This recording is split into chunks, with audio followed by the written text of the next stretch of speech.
आहे त्या ठिकाणी समाधानी राहा. समाधानी राहण्याचा काय फायदा आहे? एक दृष्टांत तुम्हाला सांगते बघा. एक राजा होता, त्या राजाचा एक प्रधान होता. त्या प्रधानाची कितीही वाईट गोष्ट हो किंवा कितीही चांगली गोष्ट हो, त्याचे दोनच वाक्य राहायचे. पहिलं म्हणजे जे झालं ते चांगलं झालं, जे होतं ते चांगल्यासाठी होतं.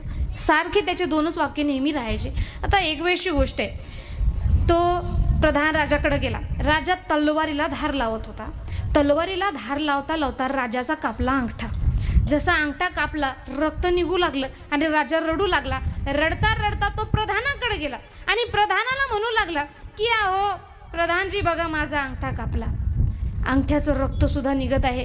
प्रधानानं वैद्याला बोलवायला सांगितलं आणि राजाला म्हणाला, राजन, जे होतं ते चांगल्यासाठीच होतं, जे झालं ते चांगलं झालं. आता राजाला वाटलं हा साधारण प्रधान, मी राजा, आणि हा मला म्हणतोय जे झालं ते चांगलं झालं, म्हणजे माझा अंगठा कापला ते चांगलं झालं. आता राजाला आला ना राग. राजा म्हणाला, सैनिकांनो बाकी सगळं सोडा, आधी या प्रधानाला कारागृहामध्ये टाका. त्या राजानं त्या प्रधानाला कारागृहामध्ये टाकलं. आता या गोष्टीला बरेचसे दिवस झाले. राजाच्या अंगठ्याची जखम ही बरी होत आली होती. त्या राजाला शिकारीला जाण्याची इच्छा झाली. राजा शिकारीला जाण्यासाठी निघाला. शिकारीला गेल्यानंतर तिथं काही जंगलामध्ये राहणारी लोक होती. त्या लोकांनी त्या राजाला पकडलं आणि पकडल्यानंतर ते म्हणू लागले, बरं झालं आम्हाला नर बली पाहिजे होता आणि आम्हाला नर बली हा मिळाला. आता तो राजा ओरडून सांगू लागला, अरे मी राजा आहे, मला सोडा, मी राजा आहे, मला सोडा. पण ते म्हणाले, आमच्यासाठी ना राजा ना प्रजा कोणीच नाही, आमचं सगळं राजा प्रजा आम्हीच आहोत, तू गप्प राह, आता तुझी बली देणार आहोत. त्या लोकांनी त्या राजाला पकडलं, पूर्ण शेंदूर वगैरे लावला. आता तलवार घेतली आणि मारायला जावं एवढ्यामध्ये एकाचं लक्ष गेलं की याला अंगठा.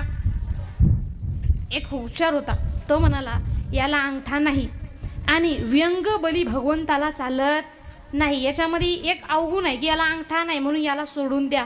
आता राजाच्या लक्षात आलं, प्रधान जे बोलला होता ते चांगलं होतं, कारण आज अंगठा असता तर मान गेली असती आणि मी बिना टिकटाचं वर, म्हणून अंगठा नाही हे बरं झालं. मग आपण फार मोठी चूक केली की प्रधानाला आत टाकलं. धावत धावत राज्यामध्ये गेला आणि प्रधानाला कारागृहामधून बाहेर काढलं आणि प्रधानाला म्हणाला, मला माफ करा प्रधानजी, मी तुम्हाला कारागृहामध्ये टाकलं.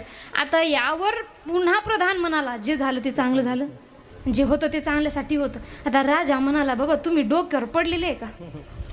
आता मला माझा अंगठा कापला, यात काही चांगलं झालं हे मला कळालं, पण तुम्हाला कारागृहामध्ये टाकलं, यात काही चांगलं झालं बरं?